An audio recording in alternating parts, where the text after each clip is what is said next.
14 past. I'm Common. He's tend to be excited and delighted to be joined by the legendary one, Mark Rosen. Tend to be, what was that final run that they made? 65-5 or something? I don't have the scores with me anymore. But something like that, right? Because they were down 40-15 at the half, yes. So that would be about a 60-65.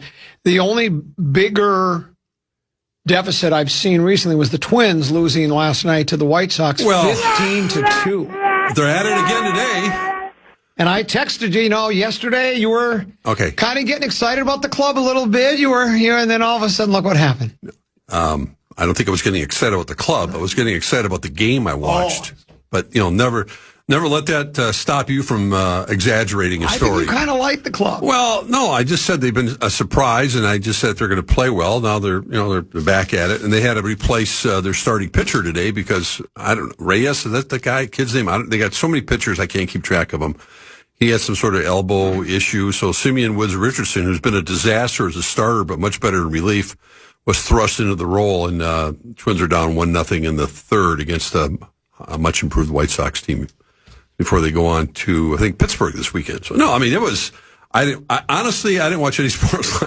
I had the game on for like 10 seconds. I saw the score. Blink.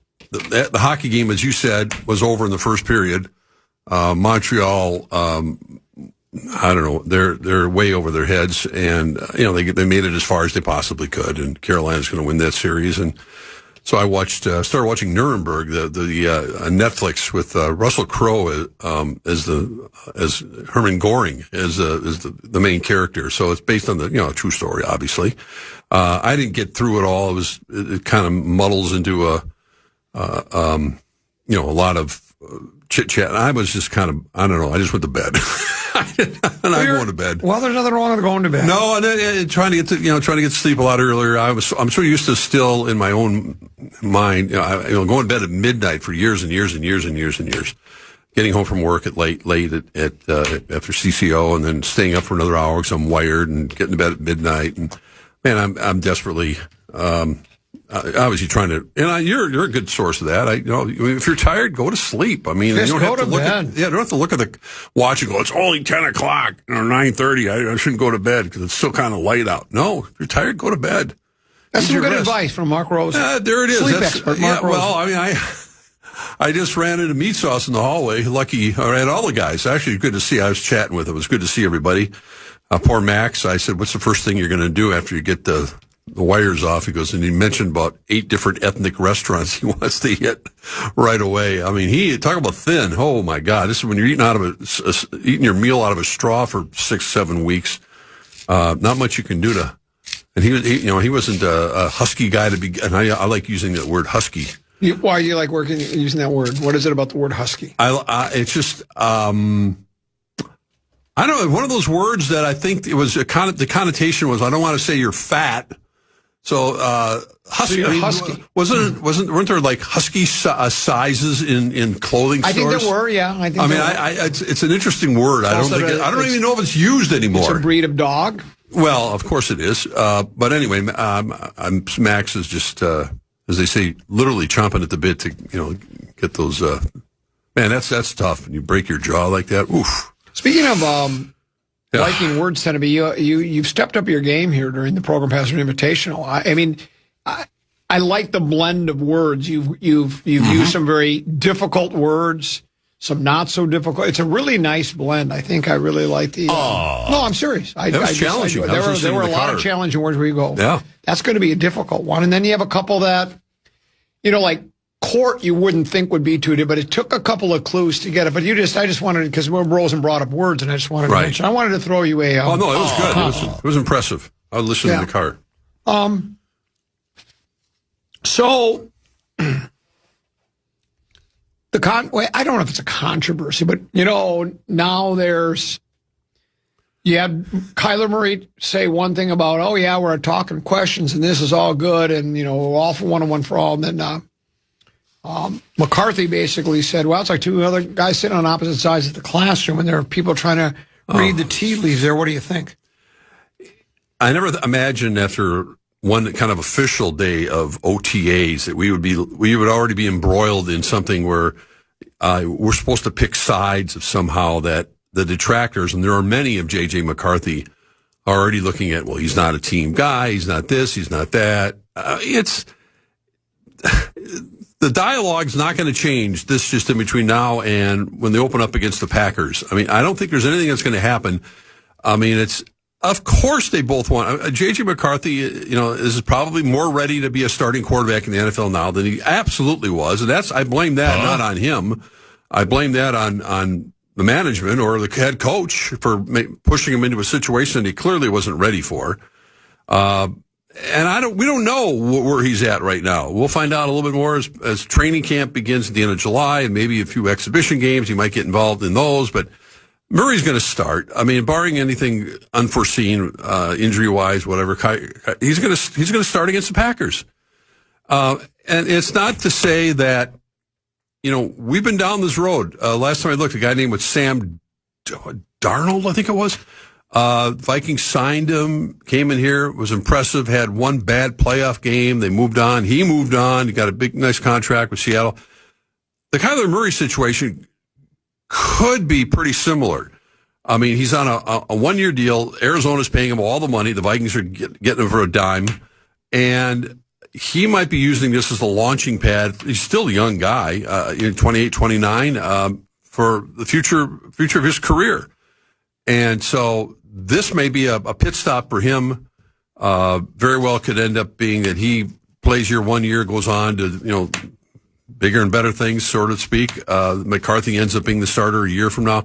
We don't know how all this is going to pan out, but I guess I'm talking about just the. They had.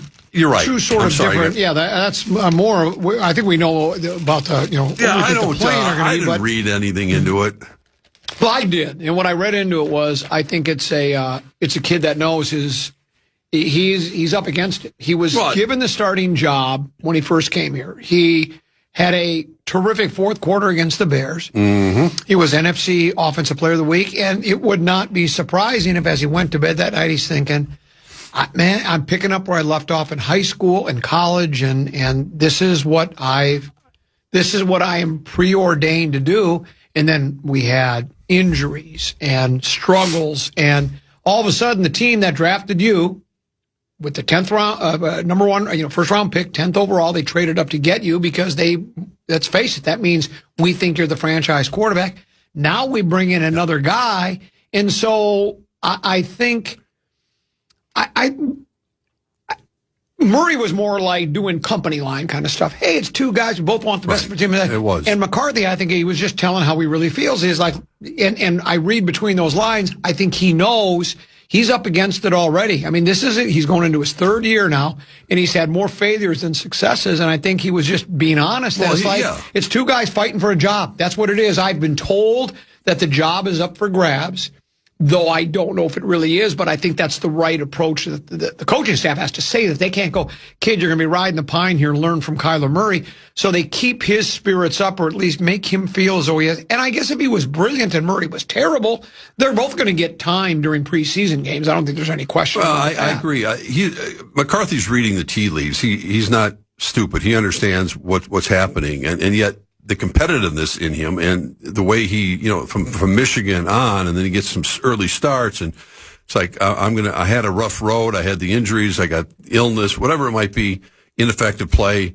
Now I'm ready. Now that he feels probably that he's ready, he's likely not to getting that chance. So how do you handle this as a guy who's, his pride is at stake as well. When he looks around the rest of that rookie class and sees the guys that are playing that were drafted ahead of him, and the playing time they're getting, the starting they're getting, and now he's probably being relegated to, holding a clipboard, at least for the beginning of the season, who knows how long.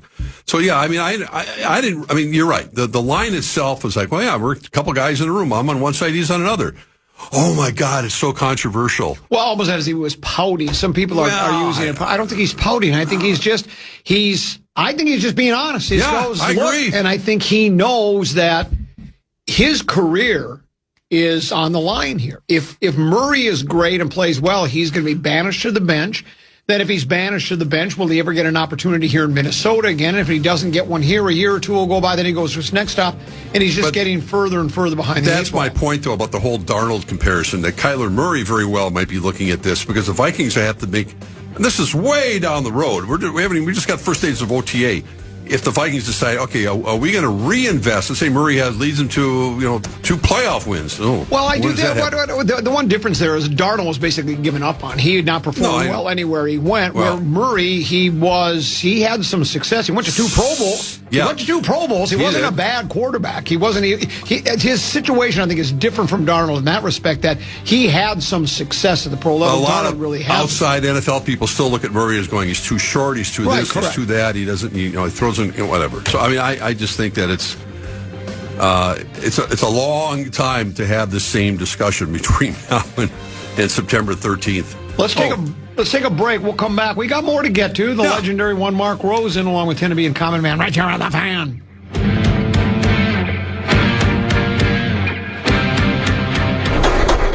You're listening to Roller Coaster Rosen with the Common Man on the Fan.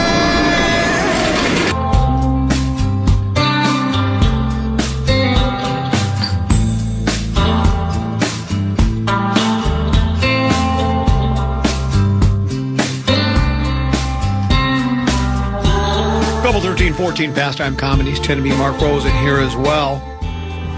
Time for a peek at the pros, brought to you by our friends at the Minnesota Golf Association. Celebrate golf all across the state on Golf Day, Minnesota, Saturday, June 6th.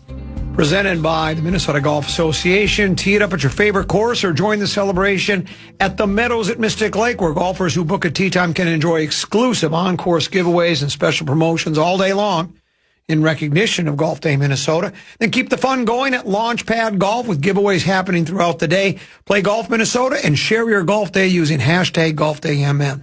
Learn more at mngolf.org. That's mngolf.org. Tennessee, I'm looking at the leaderboard. Charles Schwab. Is that where we're playing today at Colonial? It's Charles Schwab Challenge. Yeah. A lot of those. If you can identify any of these players, tend to be, well, I mean, I know, Keegan Bradley, and I don't think that's Butch Harmon. I think that's Brian Harmon, but it's some of the bigger names have decided not to play at the Colonial, but right now at the top of the leaderboard, whoops, I lost my leaderboard. Where'd my leaderboard go?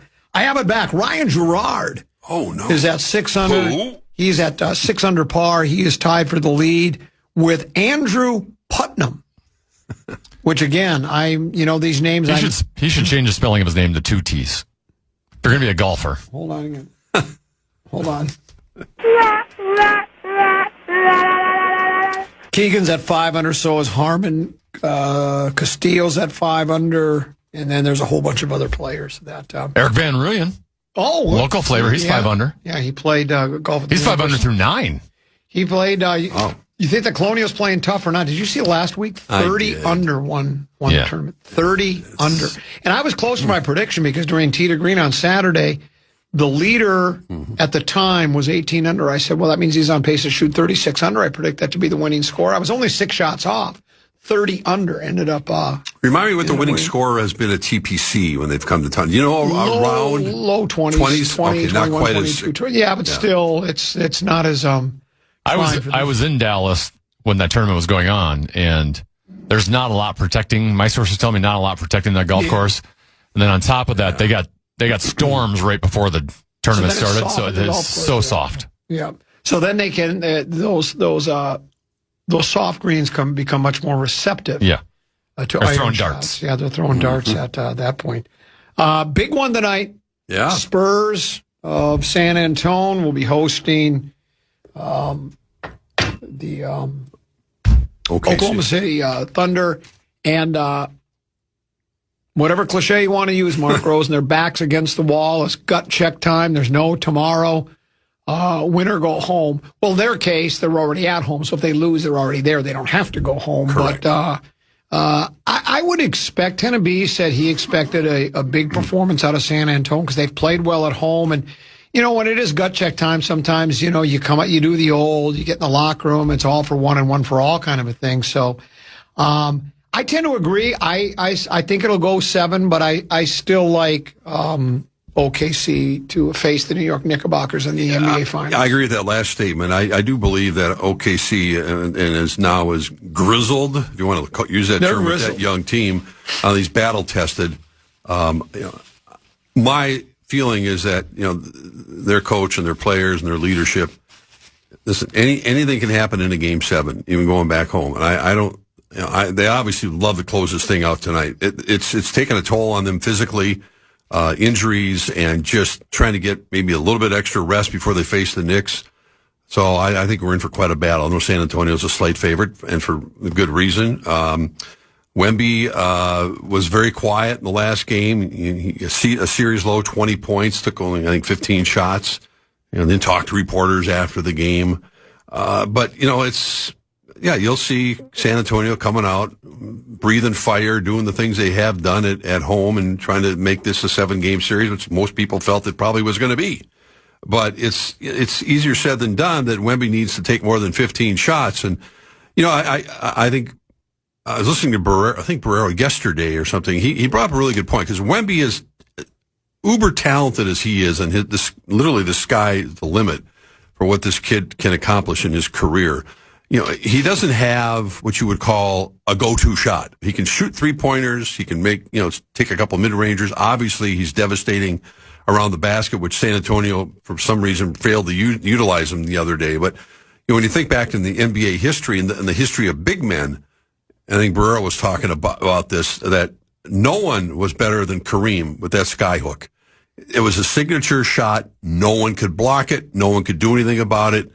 And it helped him become one of the greatest centers of all time. Obviously, Hall of Famer and championship, both with Milwaukee and then the Lakers. I wasn't around during the skyhook days. Yeah. But can you explain to me why that has never been replicated? I've asked the same question. Is it just that hard of a shot? But Tenby, I've asked the question hundreds of times. It's something so unstoppable that nobody else is not even trying. I don't have a clear answer to it. I mean, if anyone would have an opportunity to do that, it would be a guy like Rudy Gobert, not capable of it. He doesn't have the athletic ability, I don't think, offensively. He can barely hang on to the basketball a lot of times. I don't know if people have experimented with it in practices to think of, the great, the big men in the league right now today, because you look at it mechanically, it doesn't look like it's that difficult a shot, but Kareem perfected it, and it just, he maybe lean to his right, he turned, balance on his left foot, put that leg up. I used it in pickup basketball a lot. I wasn't really successful at it, but I did use it. And I've made a few. And it's almost indefensible. It is. Because you can't block it. No, you're throwing a little, almost like an alley-oop kind of a shot. The one shot that I see that, it's not similar, but there's one that's kind of like, and I give him total credit, Hartenstein, for you like him. He's got that little floater of his that really can't be blocked. He doesn't, he's really good at getting that shot off inside the paint, and he does it with great accuracy, and he does it from not just within 2 feet. He can, take a 6-7 foot jump, call it a jump shot. But that's kind of an unusual, you see other players trying it, but he does have it down. He's not in there for his offense, but he does have a nice knack to really help OKC when they need it the most. Where you got a guy like Chet Holmgren, who also can take 3-point shots and was much more forceful the other night. And that was his kind of coming out game in this series. So we'll see what Chet does tonight in that situation in San Antonio. But Kareem had that thing down, and it was a thing of beauty to watch. It was poetry in motion. Uh-oh. Breaking NBA news. Yeah. Oh, NBA news. How about that? Shams Charania. Yeah.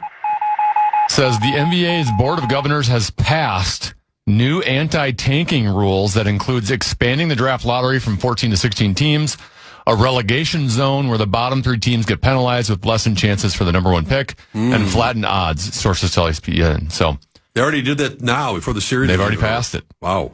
I thought you were going to break news that I just heard that Claude Lemieux died. He did. Yeah, apparently by suicide. Yeah, was it suicide? Yeah, that's what everyone's reporting it now. Yeah.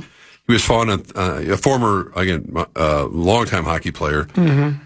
he was found on Thursday morning at a business owned by his family. He was 60 years old, wife, 4 children, just obviously a tragic, no matter how you look at it. But he was a gutty, tough hockey player. He just carried the torch on Monday before Game 3 for Montreal. Really? Mm-hmm.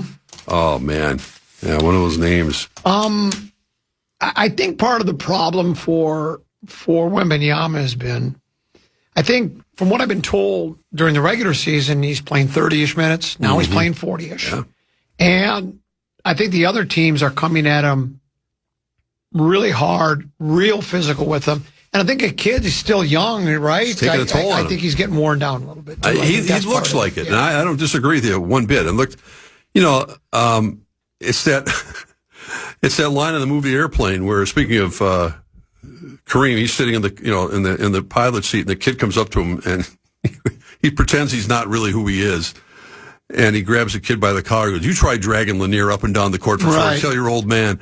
Well, there's a part of that when you look at Wemby, and it's a valid point, because there are times, I think, in the second half, he looks spent. He's going up and down that court, and he's a young man. Of course, he can physically handle a lot of it, but it's something he hasn't been used to during the regular season. And then now we're deep in the playoffs. It does take a toll. Let's take a break, come back. Yep. One more segment to go with the legendary Mark Rosen right here on the Common Man program on the Fan.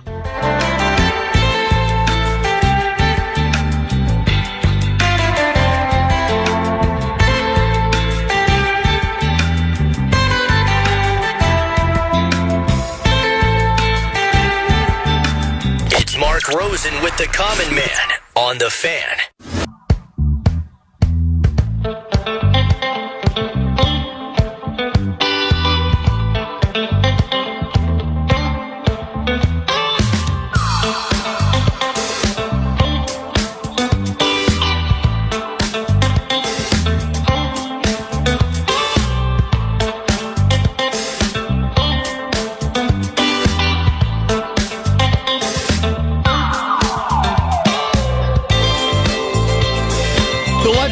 Mark Rosen, Channel 4 Sports, your whole life just sports fame with us, along with Tennessee on the Common Man.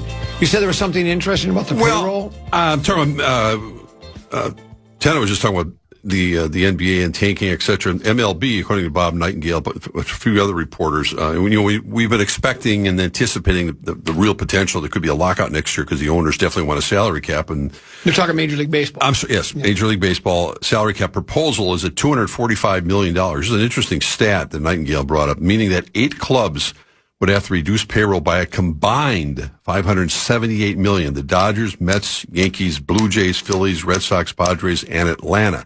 Now, on the flip side of that, I think I saw, Tana, maybe you can find it, the bottom has to come up, too. And I don't know if it was 170 to 170. Like 150. 150 or something. So, and what's the Twins' payroll right now?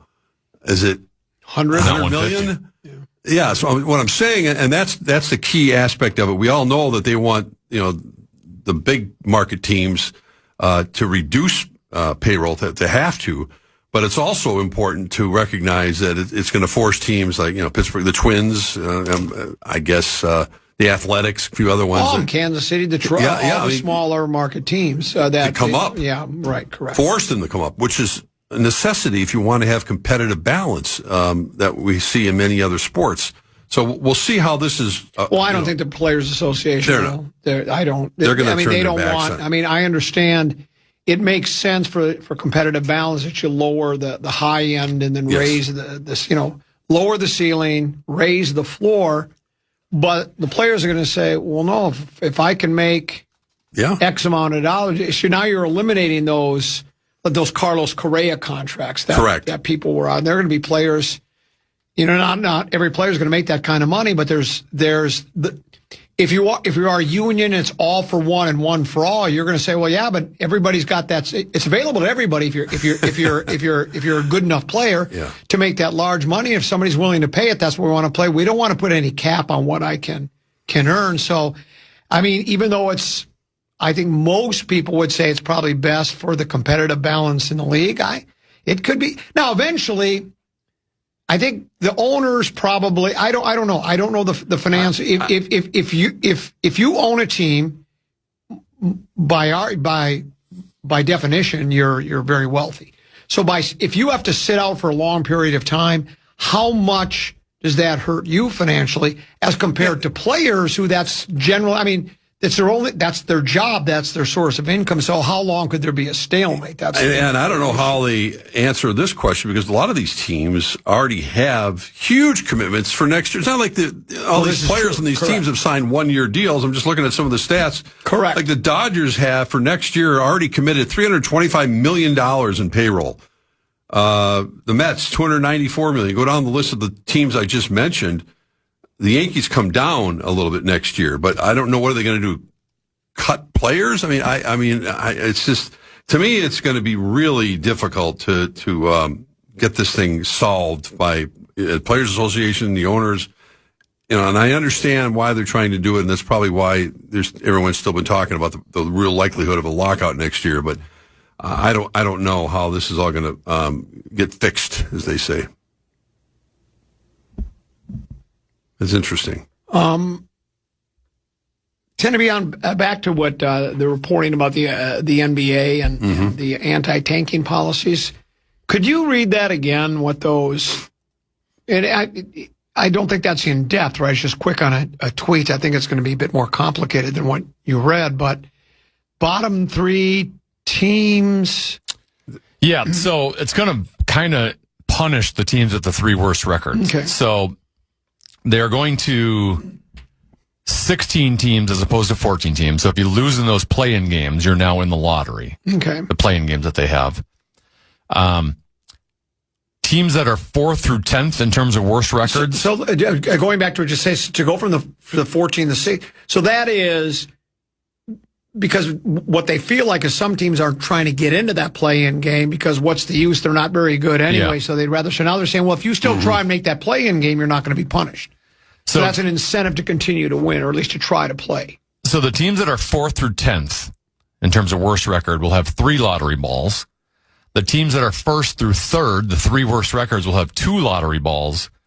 And then the losers of these 7 and 8 play-in games, so that they technically aren't in the playoffs, will get 1 lottery ball. So it flattens the odds. It flattens it everywhere. So, I mean, you know.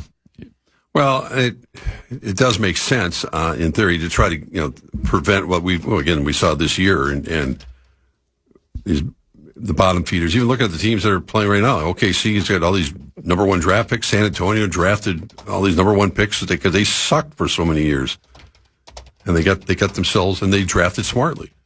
They had those picks to go after them, but not their fault. Sorry. That's all right. Furiously typing away here. Yeah, well, you're a busy man. Well, just you get text messages from people that well, isn't that a newsworthy event worth talking about? It's like we talked about it already. What's that? Well, it just doesn't matter. But just people will say, well, you have to. I can't. If you talk about a subject, I can't repeat it. I mean, I know I repeat my golf game over and over. We can't talk about the Sims over, and we talked about it already. So anyway. That's why I was just responding to that. Did he want to know your thoughts on euthanasia? Yeah, that's exactly what it was. And I told him that I don't know any young people from that part of the world. And so I thought this was interesting. This is the Associated Press story. It's a few days old, but it's a story that still isn't going anywhere. And give me 1 second while I find it here again, because I moved on to something else. And I could add could I add one more thing? Sure. While you're looking, because Aaron Gleeman, who's branched off on his own, just in addition to talking about what the Twins would have to do, of note, he said no team in Twins history has ever had a $170 million payroll. And this year's team would need to add roughly $65 million to hit this proposed salary floor. $65 million. Good luck. Yeah. Tell that to the poll ads. You have to add $65 million. Bears reiterated they plan to leave Chicago as they continue to look at building a stadium in suburban Illinois or Hammond, Indiana. In a statement, the team said The Chicago Bears have exhausted every opportunity to stay in Chicago, which was our initial goal. There is not a viable site in the city. As a result, the only sites under consideration are in Arlington Heights and Hammond. We've seen this happen in cities all across the country. It almost feels like blackmail. You either build us a stadium where we want it, how we want it, and you fund a vast majority of it, or we're pulling up stakes and we're leaving. And I don't know if that's exactly what's happening here in Chicago. Is there really not a viable location in Chicago? Well, they've tried very hard. I was, as you know, get dinged. You were just in Chicago. I was with Kevin Warren just a few weeks ago, and the Chicago legislature's coming down, and when you have an election year, and we've been through it here, a lot of other communities been through it about, I'm not going to give in to the bribery, whatever. The Bears have been a staple at Soldier Field. I don't know what they do with Soldier Field because they renovated it once for high price, but they tried looking at that whole area and nothing has moved the needle. And it appears now that Hammond, Indiana, which is not very far, I mean, it's actually closer probably to Chicago than a lot of the people are right now to drive to Soldier Field from some of the outskirts,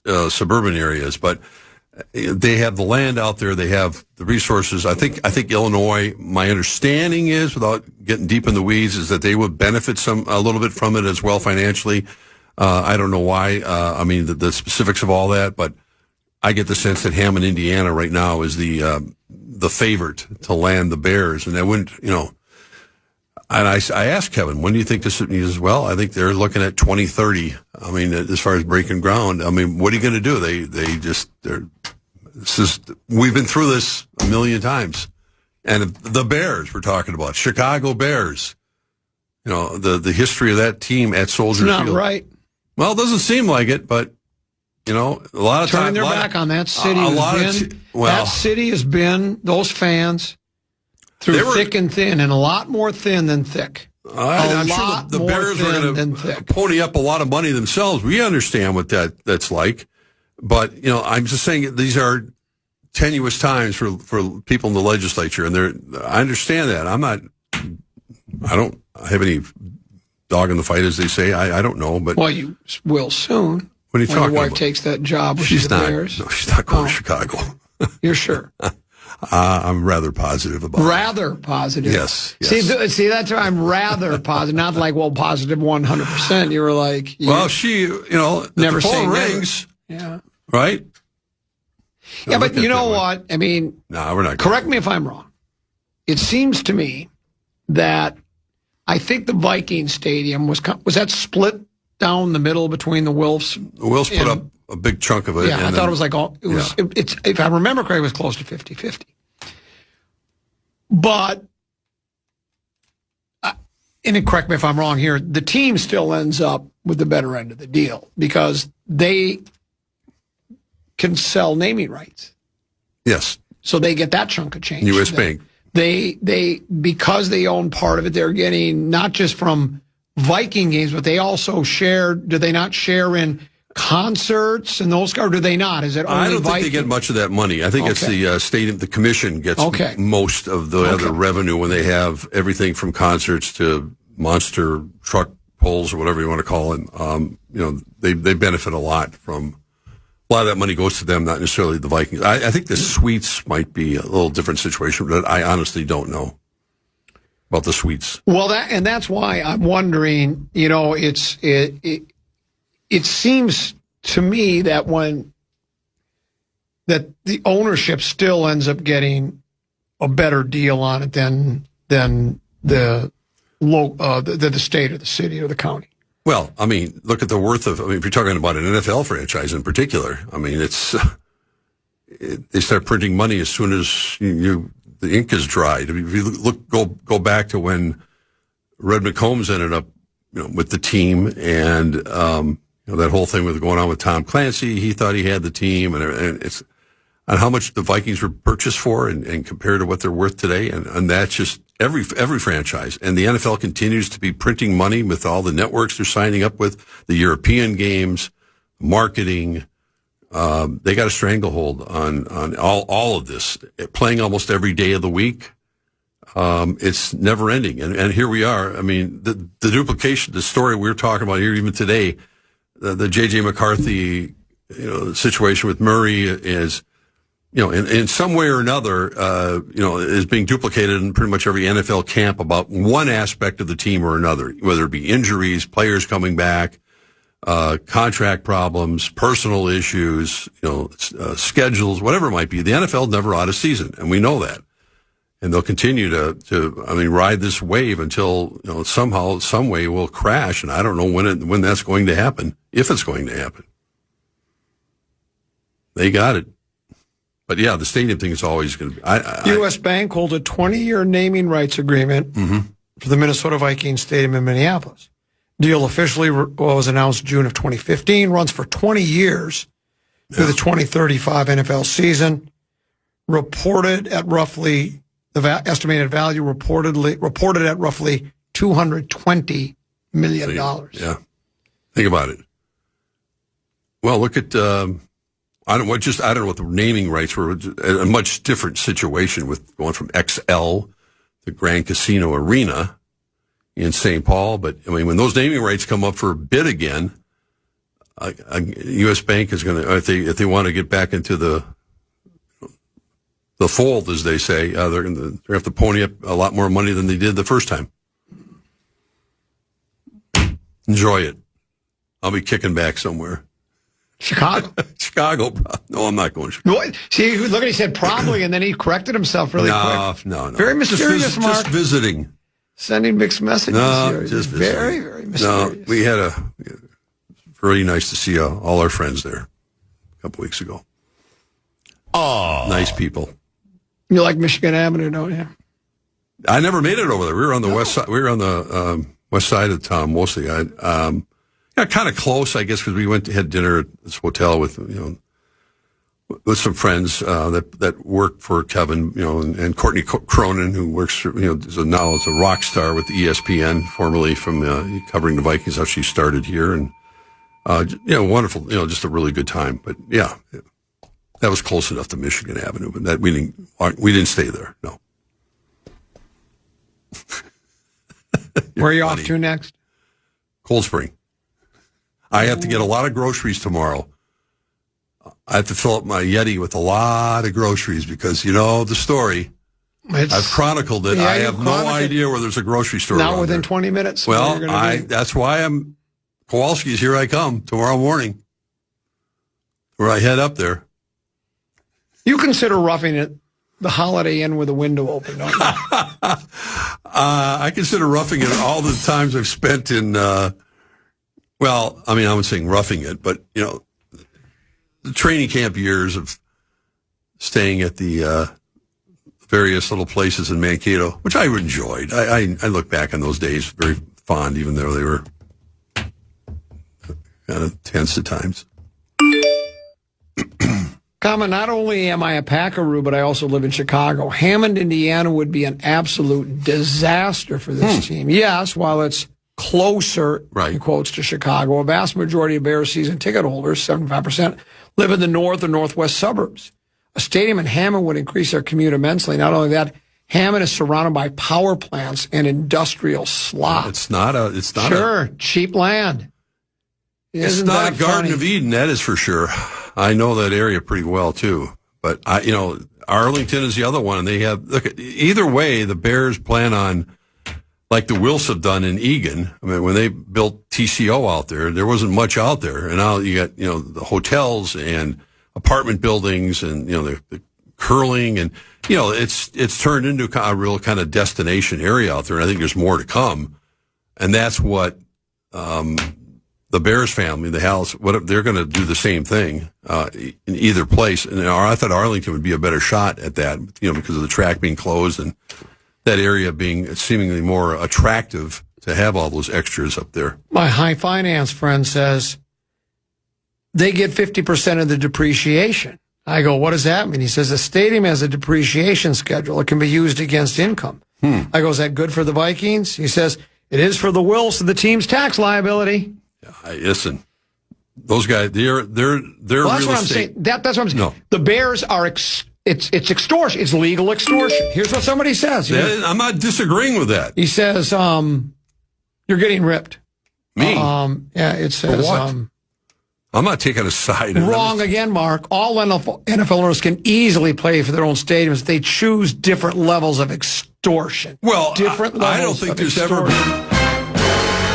Yeah, and the downside is, if you using that word extortion, if you don't, then they'll move, right? Correct. I mean, and then if you want to lose an NFL team, you take your ball and go. We had that happen here. People are still bitter about the North Stars leaving. Yep. Why? Why are they still bitter about it? How many years ago was that? With Norm Green decided, and what did Norm Green want? He wanted to have either move down to Target Center or he wanted improvements made to Met Center, and everybody in government said, no, we're not doing it. Well, Norm wasn't going to finance that on by himself, so Dallas gave him a better offer and he left.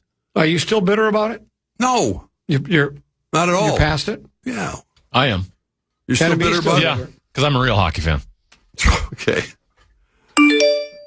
Tell Mark Teal's Market in Cold Spring is fantastic. So they have Teal's Market. I'm aware, yes. It's kind of a running joke. I'm aware of that. Well, you weren't at the time. You tweeted out you couldn't believe. You were just astounded that... Listen, it's a nice area. And But you were astounded that it was like out in the backwoods. I wasn't astounded. No. It's a very nice area. They got a nice Teal's lake Market. There.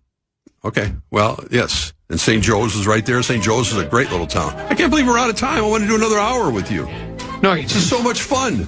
I do. You can come back tomorrow then. 2 o'clock. We could use you tomorrow. I won't be here tomorrow. Oh. I'll be in Cold Spring. You could call in. Could not. They probably don't even have telephones. I don't think they have cell service there. Yeah. They don't have cell service. I don't think they have cell service. They're out in the boondocks.